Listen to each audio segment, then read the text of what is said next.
Yung kagandahan na may sariling motor mga tol, pagka gusto mo mag-relax, hawakan mo lang ang throttle ng motor mo, pumunta ka sa gusto mong puntahan, huwag mong pigilan ang kagustuhan mo tol. Kasi minsan kinakailangan talaga natin mag-relax. Katulad nito, kahit mag-isa lang ako, magre-relax ako. Ganito ako mag-relax. Kung hindi mo naman trip talaga mag-motor, alam mo naman siguro sa sarili mo kung ano yung makakapagpa-relax sa'yo.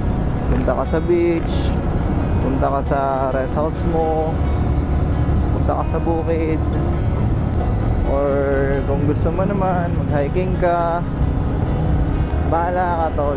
Huwag puro trabaho. Oo, sabihin natin na masaya, may pera ka, pero hindi pera yung tunay na pagpasaya sa'yo tol. Kumbaga ang pera, instrumento lang yan tol. Maniwala ka sa akin, kayang-kaya mong pasayahin ang sarili mo kahit mag-isa ka lang.